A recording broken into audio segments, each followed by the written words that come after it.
Hello, I'm Allison Quinn. I'm Amelia Cormack. And you're in Some Dark Holler After Hours. I'd rather be in some dark holler where the sun refused to shine than for you to be another man's woman, never on earth to call you mine.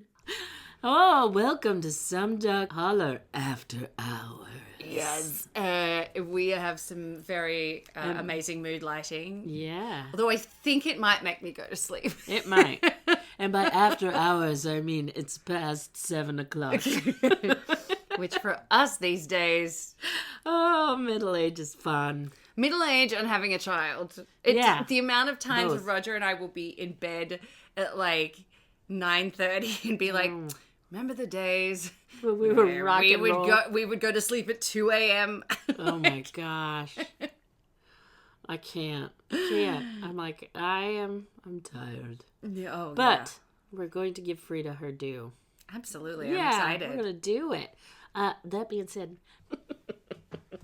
that was fun. That was fun. Friends, how are you? How are you doing? Yeah. Let us know how you are. Yep. Yeah, we're doing good. We're doing a lot better than our friends in the West Coast. Oh, LA, yeah. be safe. We're Yeah. worried about you. We love you. Yep. Yeah, we hope you're being safe. Yeah, sending out all the love. All the love. I've seen a lot of posts about, like, please check in on your friends. And so I've been sending out lots of text messages to friends, and it's always appreciated. Oh, yeah, wow. Thanks a lot, 2025. Right?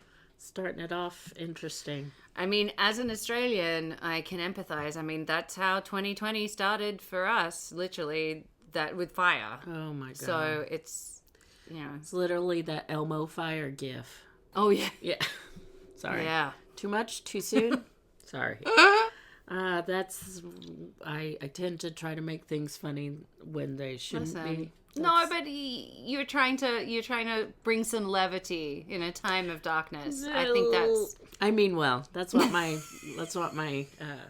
my headstone is going to say. Mine's going to say, Amelia died doing too much.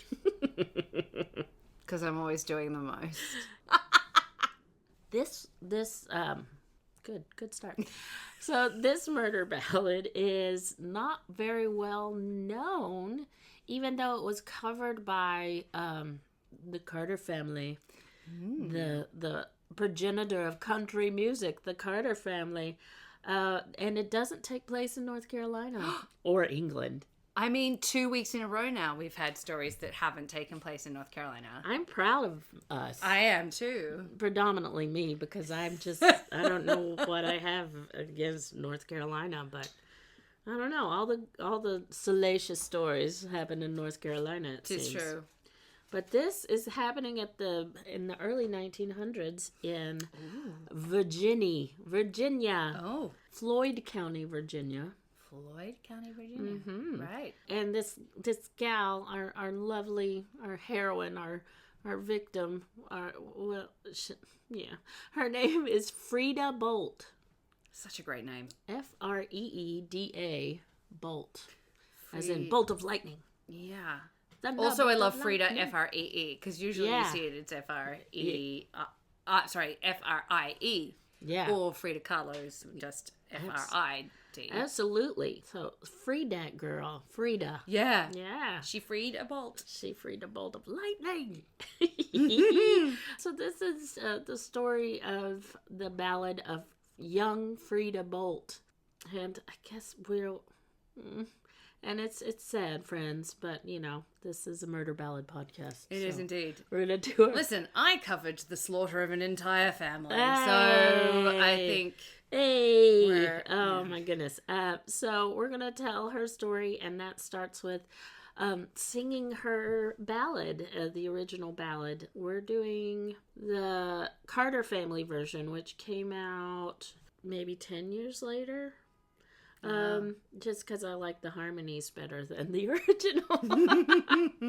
But we're going to do an arrangement of that right now.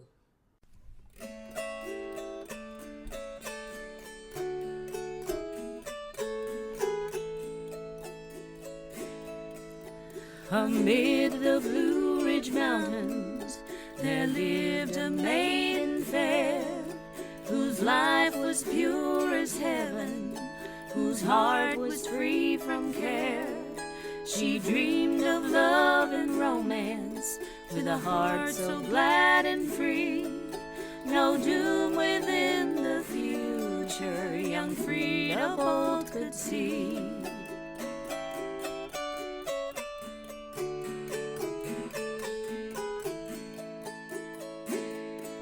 Nearby lived dear and Harmon, a boy she loved so well.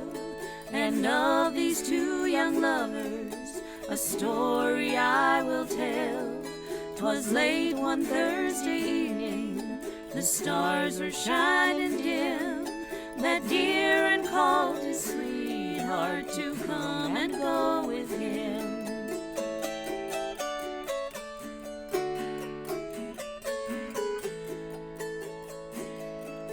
He told her on tomorrow that they would surely wed, but little was she thinking he'd take her life instead.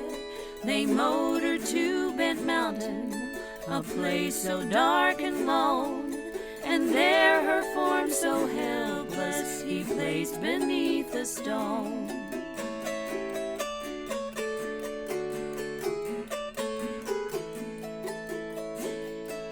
Away from home and mother that Freda loved so well, the bitter pain and anguish no mortal tongue can tell.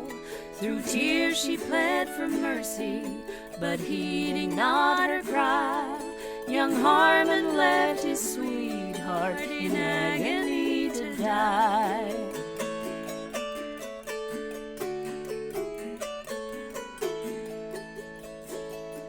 We think that God in heaven must surely heard her cry, and sent a band of angels to linger very nigh, and bear her spirit over to yonder happy shore, where dying comes no never, and parting is no more.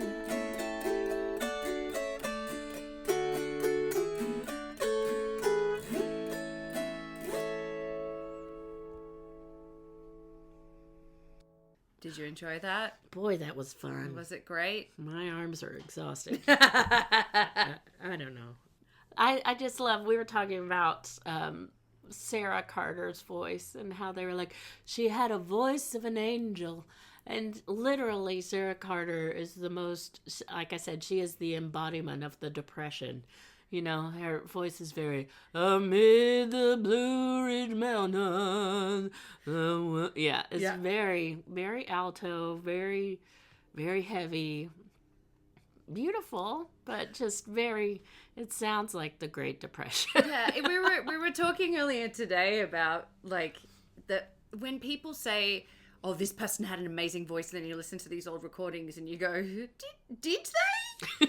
Especially some of the opera singers from the 20s, when you listen to those really old recordings, and their vibrato is really fast, and they're like wobbly. But then, you know, someone will say, oh, Fred Astaire, he wasn't a great singer. He got by. I'm like, he's great. Yeah. I've heard way worse. Lay off. Yeah. Or Fred Astaire. Yeah. I heard that he had, I can't remember what about his hands. Oh. Either really big hands or really little hands. And he spent like his career trying to hide his hands. Oh, Fred, which is a dancer is like, come on, Fred, it's fine. You need your hands. It's fine. Your hands are fine. Probably. I don't know. I didn't look. I was about to bring up the Orange Menace, but I won't. Oh, no. We won't bring him up because he's awful. Sorry. Yep. But yes, the story of Sarah Carter and how the Carter family as a group started was A.P. Carter, who became her husband, was selling something, I think like fruit trees. He's a door-to-door salesman, and he heard this voice singing, and he was drawn to it because it was so lovely. And it was Sarah Carter singing an old railroad ballad. And when you hear Sarah Carter's voice, you're like, that was what drew him towards. Okay.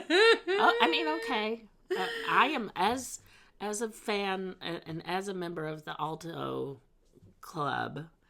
contralto club, I get it. I'm a low singing woman.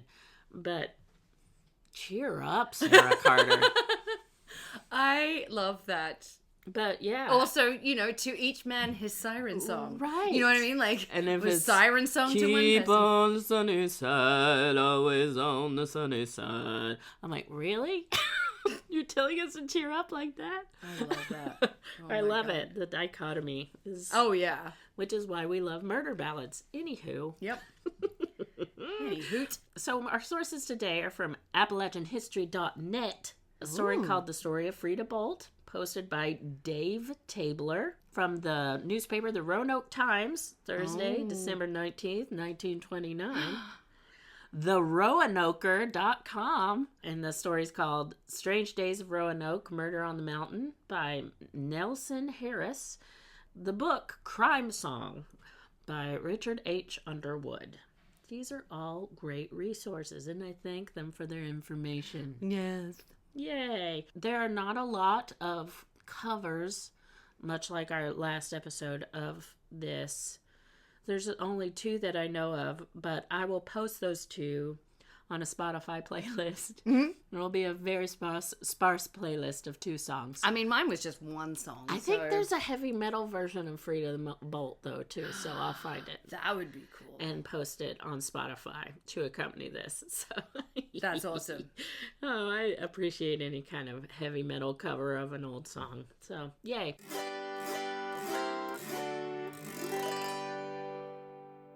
But let's get down to it. Let's talk about Freeda. Mm-hmm. Freeda Bolt was born March 23rd, 1911 in Carroll County, Virginia. Now, our story starts when Freeda was a senior in high school. So she was only 18. And she was a petite gal, 5'4" and 135 pounds. She was bespectacled with attractive brown hair cut in the flapper style. And she was from a very rural place. And in order to go to school, she had to stay in a boarding house in Willis, Virginia. Wow. Because the school was so far away from her house, about 7 miles. And you can't walk that daily. 14 miles a day, that would be a lot. So she boarded in Willis, Virginia. So it was almost Christmas break. Oh, no. 'Tis the season for murder, apparently. That's what we're discovering. So it was December 14th, 1939, when Freeda woke up and told another boarder so excitedly that her name was Mary Gardner. She said, "Mary, I'm going to elope with my boyfriend," her 20-year-old boyfriend named Buren Harmon. Buren? B-U-R-E-N, Harmon. That's a name. And that they were going to elope to Roanoke, Virginia. Okay. Roanoke, Virginia. I think they filmed Last of the Mohicans there. Oh. Yes, very beautiful, very picturesque. Mm-hmm. So that's the last time anyone saw poor Freeda. Other than Buren Harmon. Also the fact that she's at school but like in a boarding house is kind of badass that she's 18 years old. And wow. She probably started once high school started, so what? She was boarding by the time she was 13. I mean, I've heard obviously boarders in a boarding school, but to be out in... I'm just picturing a landlady going, Miss Freeda? Yes. Where are you going? League of Their Own. That's what I'm picturing. I'm picturing basically... I loved you in The Wizard of Oz. Oh, that was so good. I love that part. Yeah, definitely. Yep. That's what now I'm picturing that too. Yeah. Don't poison your chaperone. Yeah. But Christmas was getting closer, and Freda's family still hadn't heard from her. And they got worried and offered a $100 reward for anyone knowing her whereabouts. And they called the police, and a search was made of Roanoke and nearby Richmond. Harmon was seen in Floyd, Virginia, Friday morning. That's the next day. Mm-hmm. And he was asked if he'd seen Freeda the night before, and he denied it. He said, I hadn't seen her. He said they were supposed to meet, but it didn't happen. But the sheriff, D.P. Hilton, held him for questioning, just to be sure. Mm-hmm. Yay, Sheriff D.P. Hilton. Yep. The body was located, actually a week went by, and they found her body a week later by Sheriff Hilton of Floyd, Virginia, and his two deputies. The sheriff was told of Bolt's whereabouts by Buren Harmon, so he cracked. Oh. Yeah. Is there any indication as to what made him crack? Eventually, Harmon admitted that he killed Freeda along the road that curved down Bent Mountain, then dragged her body 30 yards and hid it. The body laid there for about a week before Harmon confessed and told police where she was. But that wasn't all. It gets worse. Oh, no. Harmon wanted to go back to the crime scene to make sure he hadn't left anything behind the next morning. Oh, yeah. And the next morning, he found out that Freeda was alive. Oh, my God. Yeah, you heard that. She was alive the next morning. And guess what he did? He strangled her again. Oh, my God. This time making sure she was dead. He is the worst. Just the worst person. Oh, my God. So he admitted to all of this. And that's where they knew to look for her body, and they found her where he said it was. But this is what I want to know. Why would you admit to killing her twice? Why would you? Okay, so he said he killed her. He killed her the next morning again. But why would you admit to that? You already admitted to killing her. Was he bragging, or keep that in mind? Was something else? The sheriff was told of Bolt's whereabouts by Buren Harmon after being held in custody because they were last seen together. He finally admitted that they would find her, quote, beneath several logs about 30 yards from the highway, end quote. The body, fully clothed, was found in a secluded spot in the woods and was in a fair state of preservation. Dr. G.A.L. Comer, he has a lot of... all the initials. All the initials. And he's Gal. Gal Comer.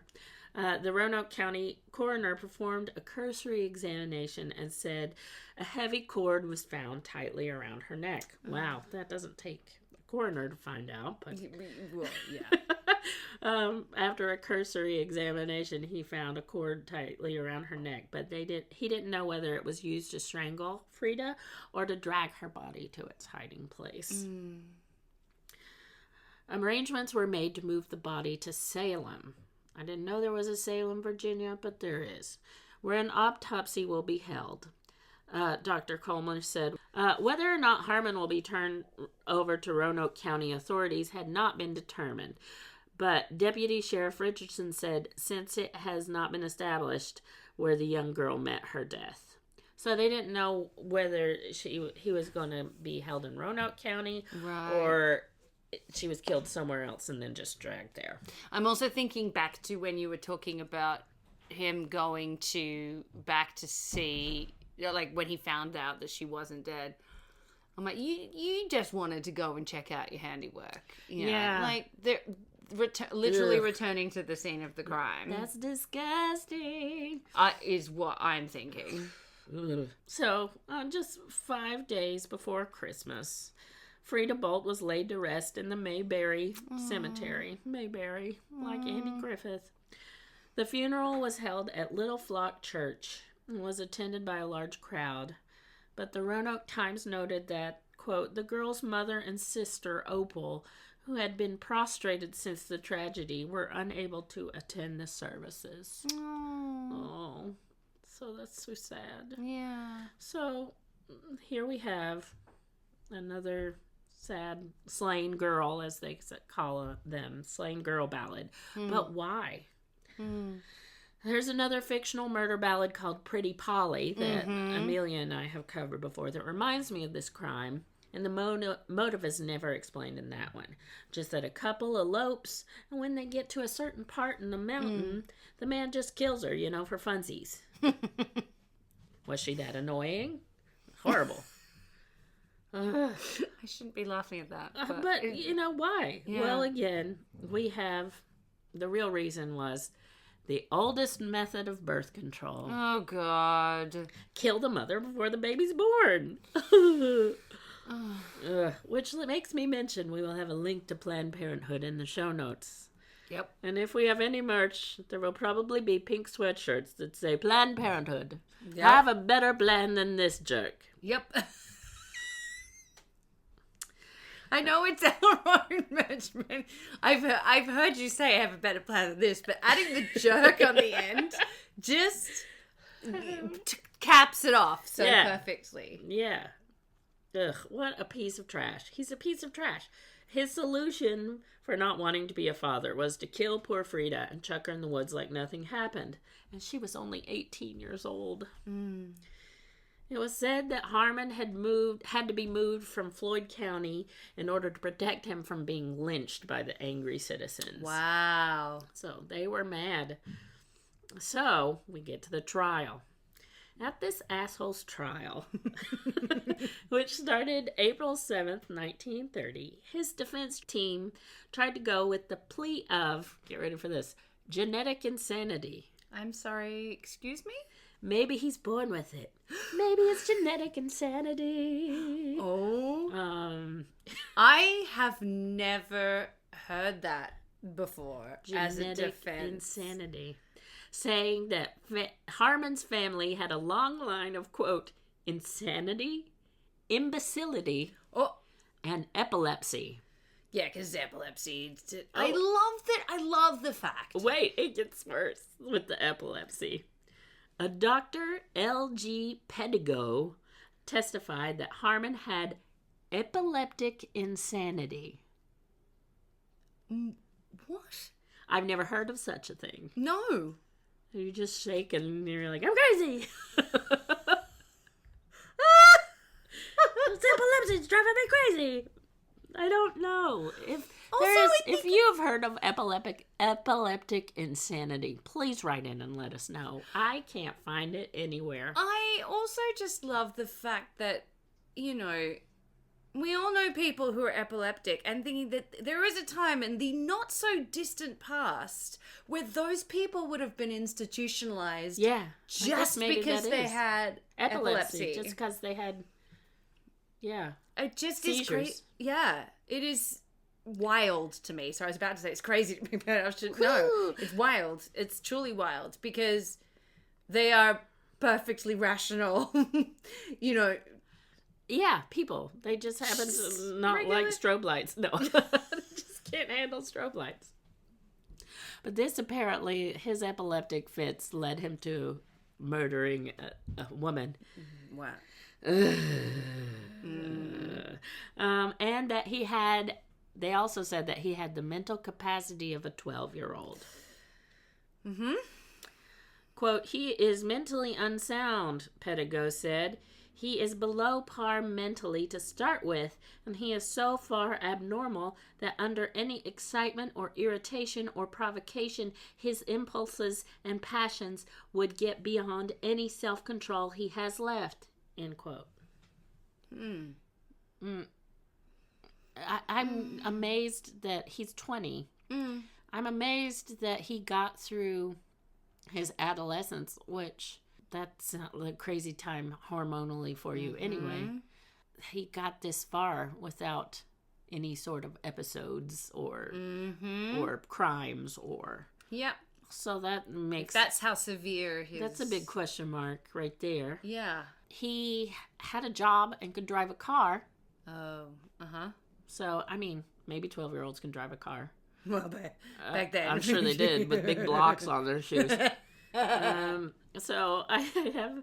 What a catch. Boy, I can see why Freeda went for him. You literally spoke what I was thinking. I was like, this is a girl who's going to school, who's boarding... 18 years old and high school in Virginia. To graduate from high school at that age... At that time, in that location is a big deal. Yeah. And so there must have been something she saw in him. It couldn't have been a complete dullard is what I'm thinking. Yeah, that's what I'm thinking too. Or he must have a je ne sais quoi. And that je ne sais quoi is... Sizable. ... Oh my word. That is amazing. Hours. We should put an MA plus warning on this episode. Yes. Wow. So there's a lot of questions here. A distant cousin also testified, backing up the mental instability of their family, saying that there had been people in the family that committed suicide, been committed to insane asylums, and had, quote, imbecile children, end quote. Now, the term imbecile, yes, is just so... Yeah. Yes, that's apparently it was a medical term back then. So awkward. So Dr. John Bell of the State Home for Epileptics also testified that he had examined Buren Harmon and affirmed the diagnosis of epileptic insanity. Again, never heard of such a thing. Here is my thing. Did Harmon come from money? Do we know? Dot. Oh, sorry. I'm. No, you're very smart. She's very smart, ladies and gentlemen. She's very smart. So here's the weird thing. According to the book Crimesong by Richard Underwood, the jury was instructed to return a verdict of guilty because of his supposed diminished mental capacity. But a direct verdict of guilty is unconstitutional. However, it was agreed that this was the appropriate solution to the problem of what to do with Buren Harmon. Wait, so the judge literally said to them... Yep, find him guilty. That's terrible. I know. Oh my God. I mean, it's terrible if he hadn't have done what he did. But yeah, it's terrible. It's terrible. It's terrible. Yeah, sure. I thought the whole point of the jury was that they got to make up their Innocent minds. until Exactly. So, from the get-go. It's no good. I was just expressing my outrage. Find him guilty. Yes. Because of his diminished mental capacity. Which doesn't make sense, but okay. Despite the best efforts of the defense, no matter how many doctors said that he was insane, the jury found him guilty and sentenced him to life in prison. Which, they were told to do. So, but also, they were going for a guilty defense, right? Insanity plea. Insanity plea. But the judge said find him guilty. Wait, so I'm confused because sometimes you accept a guilty plea, but because you were of diminished capacity. Yeah, but if you're pleading not guilty for insanity defense, I think that's what the defense did. But the judge said find him guilty. Right. So they did find him guilty. Great. Life in prison. The Roanoke Times reported Harmon's reaction, and it was this: the prisoner heard the verdict with the same immobile countenance which has characterized his demeanor throughout the trial. A slight movement of the upper lip followed a moment later by the faintest suggestion of a smile. Ew. Yeah. Ugh. The trial judge made sure to note his opposition to any form of pardon. In fact, he even wrote a letter sent to the superintendent of the prison that Harmon was going to say that Harmon should serve his full life sentence. The letter stated, "The evidence in this case shows that Buren Harmon was guilty of a brutal and cowardly murder, under such circumstances as to bar him from any consideration of mercy at the hands of the Commonwealth. Wow. I wish it to be made as part of his record, which would be considered in connection with such requests for clemency, that as the judge who tried him, I object and insist that he be made to serve the full sentence imposed upon him by verdict of the jury." Wow. So, yeah. But, sadly, here's one of the worst parts. Harmon only spent 18 years in prison before he was paroled March 1st, 1948, and was to be under the supervision of the Kansas City Parole Board. So they transferred him to Kansas City, I guess because they were afraid he was going to be lynched. So he was paroled after 18 years from killing a woman kind of twice. Yeah. It's not like he felt bad. Yeah. Yeah. Maybe that was, she's alive, thank goodness. No, he killed her twice. Yeah. Well, meant to kill her. So, infuriating. And then Harmon's father hired lawyers to pursue a full pardon.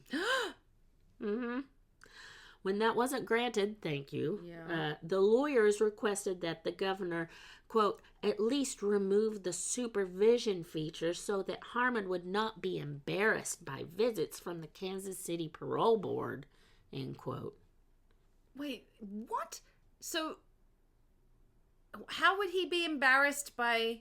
So, he goes back to living a normal life, but he still has to report to his parole I officer. see. And that's embarrassing. Oh, God. For killing an 18-year-old. Yeah. Yes. So that, and that happened. So. Yeah, he spent the it amount leads of time... me to believe that his father had a little bit of money.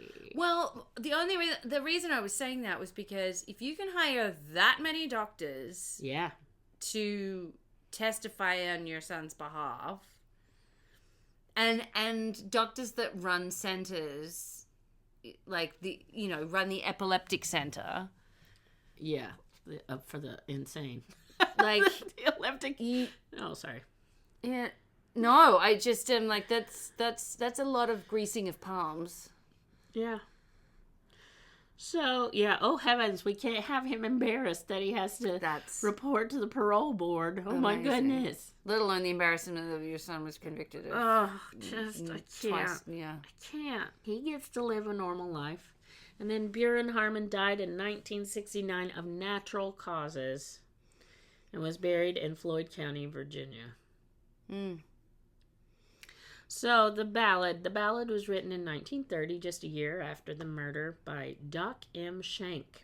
He was a hymn writer predominantly for the Floyd City Ramblers, and that was a string band. And then later, 8 years later, the Carter family recorded it on the Decca label. I prefer the Carter family version because it's sung by women. But, and it gives it a special, I don't know. It just seems more apt than just a bunch of good old boys singing it. Yeah. No, I hear that. And this is probably our shortest one ever. But so that's the story of sad Freeda Bolt. Wow. 18 years old. Yeah. It is the other thing that was striking me is, there are people on death row and incarcerated people who have been executed who had genuine disabilities that were not taken into account. And then this asshole gets a bunch of doctors to testify. Yeah, because Rich Daddy pays for it. Yeah. Yeah, it's infuriating. And I guess you dated young then too, but oh my goodness, 18 years old. Yeah. I can't do it. And why didn't he marry her? Yeah. She's 18. Yeah. He's 20. Yeah. And it wasn't like that was that was around the age that people got married back then. Right. Especially in that part of the world. Especially. Yeah. I don't understand why he thought this was the best course of action. I just don't. I never understand why it's the best course of action. But especially then. Yeah.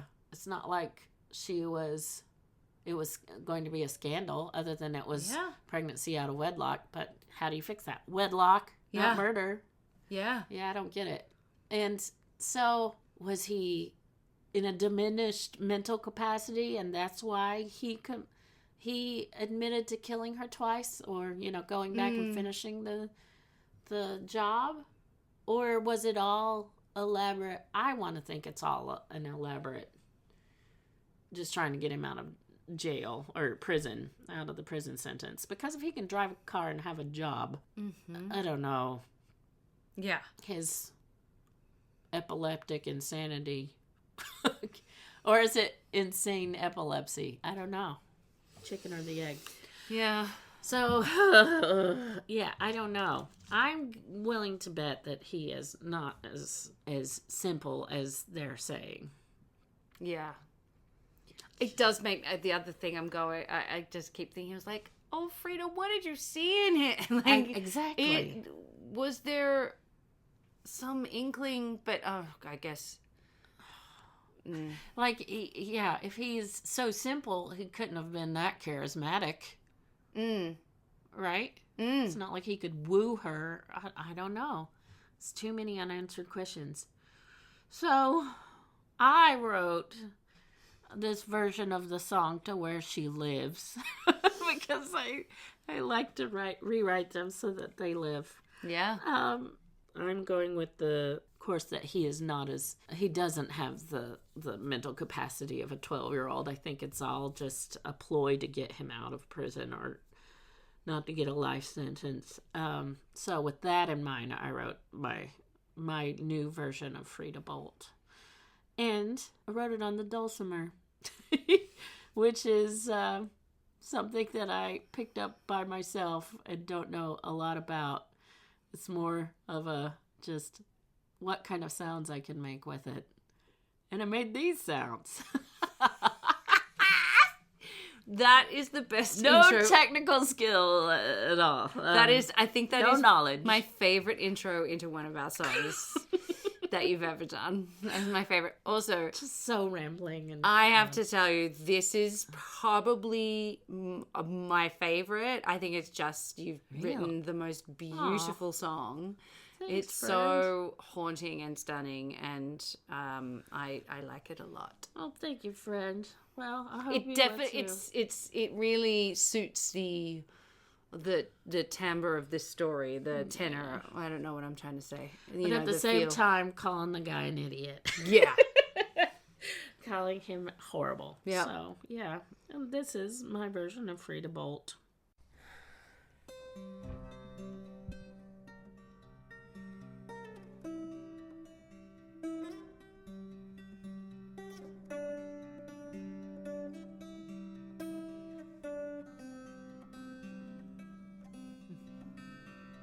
Come closer, dears, I'll tell you of one you should beware. A hulking brute so stupid, with slick back blackened hair. If this man comes courting, tell him to go to hell. Okay, he's dead already, and in the lake of fire he dwells.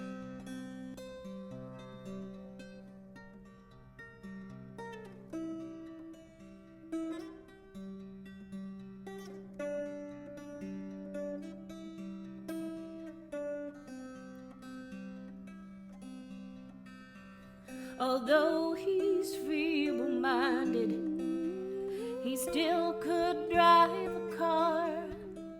And drive he did, young Freda. They drove not very far.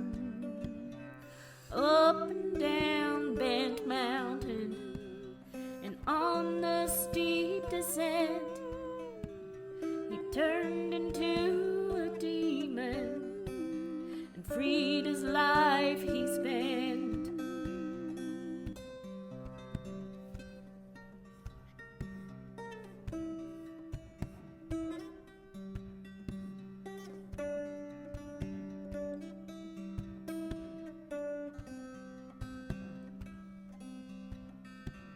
This idiot thought murder was a form of birth control. He found out she was pregnant, and Freeda's life he sold. This poor girl she trusted, this Harmon man to wed, but underneath some bushes she found herself instead.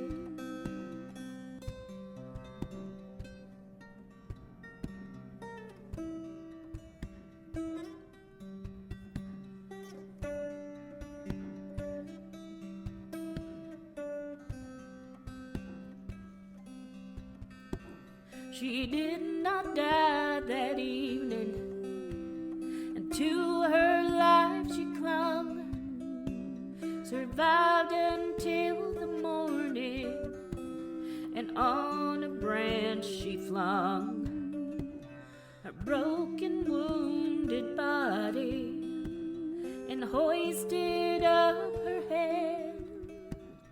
She hid among the leaves and rocks in a nearby creek bed.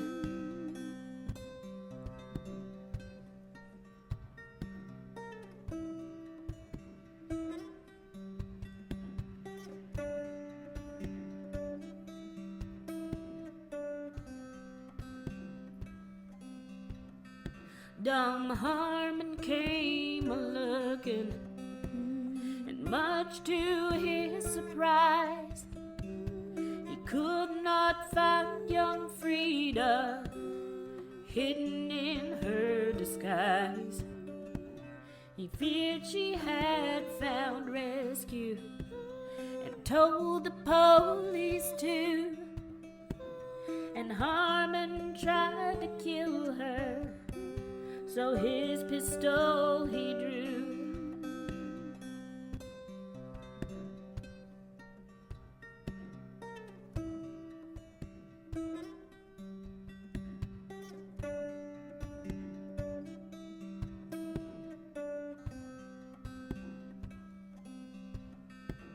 He knew it wasn't long now the cops would find him there. No use in running and hiding, they'd find him anywhere. Because he was too stupid, all Harmon knew to do was put the gun into his mouth and pulled the trigger too.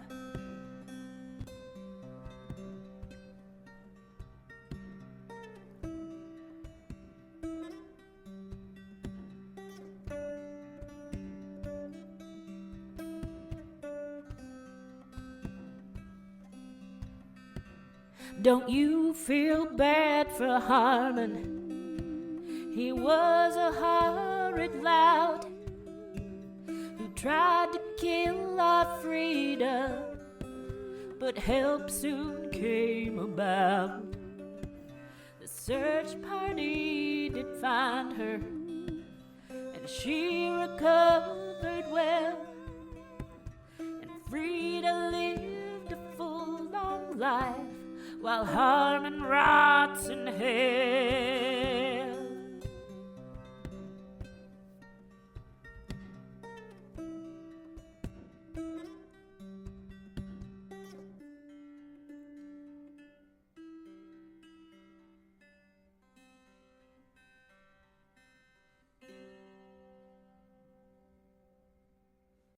Yeah. Okay. Wow. We're cutting it under an hour for this episode. Is that one of the firsts?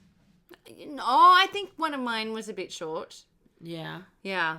But, we have to give them all their due. Yeah. And some of them we have less information about. We have 2-parters. So I think a little juicy little bite every now and then is good. We want to give all of the gals their due and let everyone know about them. Mm-hmm. Poor Freeda Bolt. She deserved better than what she got. I feel like we say that in every... I mean, she deserved better than what she got. Yeah, and her poor family. I mean, listen, we have that. I mean, last week, as we discovered, she definitely deserved worse than she got. No worse. So she deserved to marry Bjorn Harmon. Oh, there we go. Oh my goodness. Yeah, no, poor Freeda. Poor Freeda. Oh my goodness. Okay. Well, let us know what you think about this. I'll be anxious to know.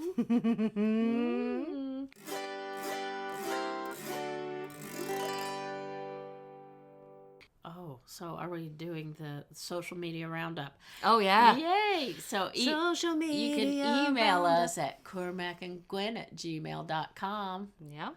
You can find us on Instagram at Cormac and Gwen. Mm-hmm. You can check us out on YouTube.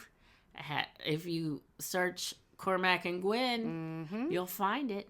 Yep. What else? Please like and subscribe to please. all the things. Rate us and review us on if you listen to Apple Podcasts. Yes. Do that. And yeah. We did get a lovely email. We may or may not put this in. Yeah, We got I a had to see lovely, that. a lovely email from someone who wants to do a collab. So That would be fun. so we'll see. Maybe you'll find us on that. Maybe Do you want to collab with us? Let us know. Absolutely. We are down. Yes. So I hope you liked our Some Dark Holler After Hours bite. That's what I mean. Electric Blue. I don't know. Electric. You know, that's a song by a very famous Australian band called Ice House. Which Oh, no. They have a song Sing. called Electric Blue. I can see that it may be just a vision of you. Electric Blue. Oh, yeah. Electric Blue. Yeah, it was a great song. They're Yeah. a great band. I don't know. Anyway. Not really relevant for right now, but that's okay. Thank you. Freeda Bolt would have listened to them. Right? Freeda would have. Oh, and I'll put pictures of Freeda and her little grave. And Do we have any? Is there any pictures of Harmon? no, I've looked. Yeah. He doesn't deserve any anyway. Yeah, I but- guess not. Just a Dummy. jerk. Stupid. What a jerk. Jerk face. And, Planned Parenthood, have a better plan than this jerk. Bjorn Harmon. What have we learned from this? Have a better plan. Have a better plan. Maybe run a background check on your boyfriend. Listen. Don't trust doctors who are testifying for someone on the defense who sound like they could be paid off. Yeah. Don't go down by the river or No, up don't do that. a mountain. And I was going to say, up a mountain Don't off a elope. highway. Don't elope with these people if you're 18 years old. Yeah. And don't find yourself in some dark holler with Bjorn Harmon.